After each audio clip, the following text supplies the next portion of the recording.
Esse é o Ancapsu e nós vamos falar agora sobre a ligação do Lula para o Narendra Modi. Tá? O Narendra Modi é o presidente da Índia, é um cara conservador, muito ligado a Bolsonaro, muito ligado a Trump, mas que agora entrou também no radar dos Estados Unidos porque continua comprando petróleo da Rússia. A Índia tem feito a jogada de comprar petróleo da Rússia e revender esse petróleo por um preço mais adequado, né? Ele compra barato da Rússia e revende por um preço mais caro. E é lógico, isso é ruim, porque isso acaba alimentando a máquina de guerra russa. O Trump colocou 25% adicionais de tarifa na Índia, totalizando 50% também igual ao Brasil, isolando a Índia do comércio com os Estados Unidos. E aí, o Lula resolveu ligar para o Narendra Modi. É a ideia dos BRICS, não porque vamos nos unir contra os Estados Unidos. Qual que é o problema disso? O problema disso é que o Brasil e a Índia não são economias complementares, são economias iguais. É o mesmo problema que tem o Mercosul em relação a outras economias. O Mercosul é um monte de país basicamente igual, que produz um monte de insumos, produz um monte de coisa de agricultura, mas não tem sinergia, não tem produtos industrializados, não tem outras coisas para comerciar entre si. Quando você faz comércio, o ideal é você ter um comércio sinérgico, um comércio complementar. Eu produzo A, você produz muito B, então eu vendo A para você, você vende B para mim e pronto, e dá tudo certo, né? O caso do Brasil e da China é que o Brasil e a China produzem basicamente as mesmas coisas. Infelizmente, isso daqui não tem como dar certo. Essa notícia foi sugerida por Nani Colina para morar na baba do Peter. Peter deu furo para o Zelensky e várias outras pessoas. Obrigado aí ao pessoal que sugeriu notícias lá no nosso site, no visãolibertaria.com. E obrigado a você que está assistindo o nosso vídeo. Se você gosta do nosso conteúdo, por favor, deixa o seu like, se inscreva aqui no canal, né? Então, o Lula, vocês sabem, a gente já falou sobre isso hoje, decidiu peitar mais ainda o Trump, dizendo que vai consultar com outros membros dos BRICS, né? Lembrando que o único membro dos BRICS que de fato ameaçou defender o Brasil foi a China, e mesmo a China falou uma mensagem muito polida, muito delicada e coisa e tal. No caso da ligação do Lula para o Narendra Modi, a mesma coisa, a Índia não quis falar nada. Por quê? Porque a Índia sabe que esse negócio de não podemos vender para os Estados Unidos, vamos vender para a Índia, ou no caso, né, no caso da Índia, pensar, não podemos vender para os Estados Unidos, vamos vender para o Brasil, isso não resolve, porque o Brasil e a Índia têm economias similares, né, produz muita agricultura, produz muito coisa de pouco industrializada, não tem vantagem nenhuma em vender para um para o outro. Você não tem complementariedade nisso daí, né? Então, eu acho ótimo que o Brasil aumente o comércio com a Índia, seria uma coisa maravilhosa. Como eu falo para você, o que define a riqueza de um país é o quanto ele faz comércio. Quanto mais comércio ele faz, com quanto mais países do mundo, melhor. Comprar, vender, não importa. Essa ideia que só vale a pena se você vende alguma coisa para outro país, não, vale a pena se você compra também. Comprar também é uma coisa boa. Os dois lados da equação são positivos no final das contas, porque quando você compra alguma coisa, é porque você está trazendo alguma coisa que tem valor para as pessoas no seu país. Então você não está perdendo, você está ganhando também quando você compra, né? Agora, o problema é isso, quando o Brasil e a Índia produzem coisas muito similares, você fica meio sem ganhar nada, né? E ainda tem um problema muito grande, que a Índia e a China são competidores muito sérios em termos de coisas baratas, né? Produção barata. O fato é que o Lula está com essa ideia de que vai conseguir compensar com países do BRICS o que não vende mais para os Estados Unidos, e isso é absolutamente falso. Achar que o BRICS vai resolver o problema do Brasil é absolutamente falso, né? Aqui está o que o Narendra Modi falou sobre o encontro aqui, ó. Eu tive uma boa conversa com o presidente Lula. Aliás, o Narendra Modi está negociando pra caramba com o Trump. Já falou com o Trump várias vezes, já ligou pro Trump, está num esforço danado para negociar com o Trump as tarifas lá da Índia, né?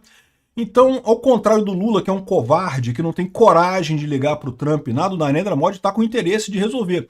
Então, é lógico, ele ouviu o Lula, né? Ligou para o Lula ligou para ele, não sei, coisa e tal, e beleza, olha só o que ele disse aqui. Ó. Eu tive uma boa conversa com o presidente Lula, agradeci ele por fazer na minha visita no Brasil memorável e significativa. O Narendra Modi esteve aqui no Brasil por época do BRICS. Nós estamos comprometidos em aumentar nossa parceria estratégica, inclusive em comércio, energia, tecnologia, defesa, saúde e mais. Uma parceria focada em pessoas e forte entre o Sul global beneficia todo mundo, né? Ou seja, Uma coisa que não tem nenhum sentido nessa história aqui, não acrescenta em nada, não teve nada de objetivo nisso daqui e nem vai ter. Por esses dois motivos que eu falei para você. Primeiro, que o Narendra Modi está ele próprio negociando com os Estados Unidos. Ele não vai querer comprometer a negociação dele com os Estados Unidos para ajudar o Lula. A mesma coisa a China. Palavras de incentivo, vai lá Lula, briga lá com os Estados Unidos, Lula, vai lá, isso o pessoal vai fazer. Agora, querer comprometer a própria posição, não vai. E de novo, são economias similares, não vai ter um grande ganho de coisas nisso daí, né? Então essa é a situação. Por outro lado, o Brasil, ao ignorar a negociação com os Estados Unidos, está perdendo aquilo que o Brasil podia vender para os Estados Unidos. O Brasil vende uma grande quantidade de veículos e coisas produzidas, né, de bens industriais para os Estados Unidos, principalmente na área da aviação. O que está acontecendo? O Trump ganhou essa. Ó. A Embraer está querendo produzir o KC-390 lá nos Estados Unidos, numa negociação para zerar as tarifas. A Embraer negociando direto com o governo Trump. O Lula não vai fazer nada, o Lula não consegue nada. O Lula é um idiota que tem medo de ligar para o Trump, né? Então, está arriscado a gente perder a Embraer e mais coisa lá para os Estados Unidos. E, de novo, vamos ficar aqui nós produzindo minérios básicos e agricultura e vendendo essas coisas para quem já tem esse negócio, ou seja, sem conseguir uma grande vantagem competitiva, né? Essa é a situação. E o curioso dessa história toda é o Leonardo Coutinho está trazendo uma coisa aqui que eu já falei aqui no meu canal, tá? Essa não é a primeira vez que o Brasil enfrenta uma briga com os Estados Unidos. Aconteceu também no governo Geisel. O governo Geisel, na época da ditadura, e olha só, eu sempre comparo, né, a situação que a gente está vivendo agora com Lula com a ditadura militar por várias similaridades. Primeira questão da censura, perseguição à oposição, uma briga danada aqui com a economia.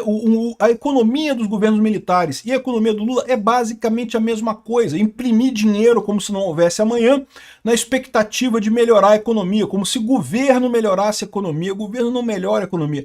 O máximo que o governo pode fazer com a economia é não atrapalhar. E ao contrário, quando tenta aumentar a economia, está justamente atrapalhando a economia, né?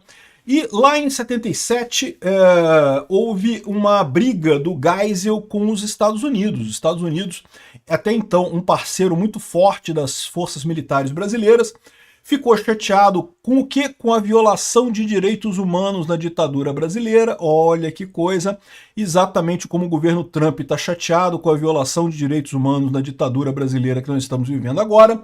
E aqui, ó.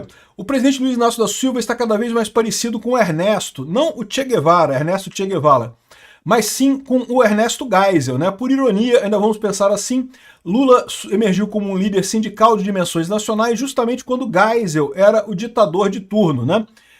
Mas é o que eu falo para vocês, meu amigo, é igualzinho, cara. O Lula e os milico não tem diferença nenhuma. O então sindicalista dizia lutar contra todos que estavam no poder, mas Lula emula a imagem do seu suposto antagonista original, o Geisel. Em 77, o Geisel disse que a crise com os Estados Unidos era algo inevitável, pois ele não podia sujeitar o Brasil à interferência externa, né? Soberania, gritou o Geisel, soberania, soberania, né? E hoje, quase meio século depois, a frase está na boca do Lula e de muita gente que acredita que o presidente está defendendo a soberania do Brasil. Não está.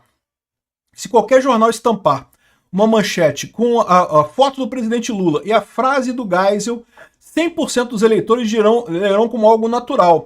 E não seria um erro. Os extremos se tocam atrás do mesmo biombo. Não são extremos, são a mesma coisa. Os milico era de esquerda, é o que eu falo para vocês, é todo mundo de esquerda. As políticas dos milicos são igual às políticas do Lula, a mesma coisa, de imprimir dinheiro para tentar melhorar a economia, mesma coisa, né? O Geisel pressionou por conta das violações de direitos humanos do Brasil, mas aí o Geisel se identificou com a China de Mao, que também resistiu ao acordo, estabeleceu relações com os chineses, reconheceu a independência de países africanos metidos em guerras fratricidas, né?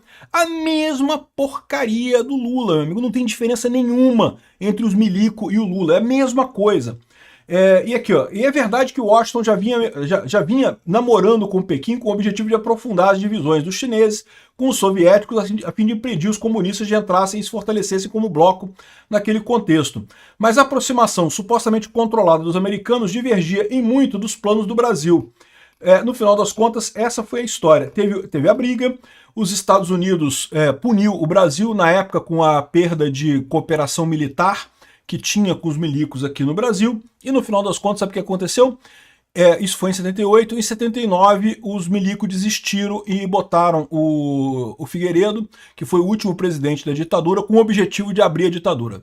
No ano seguinte teve anistia, né, teve tudo, acabou com tudo, ou seja, a pressão americana lá na época do Geisel teve exatamente o condão de acabar com a ditadura naquela época. Tomara que tenha o mesmo condão agora, de acabar com a ditadura aqui no Brasil. Por mais que o Geisel tenha batido no peito falando soberania, soberania, soberania, né?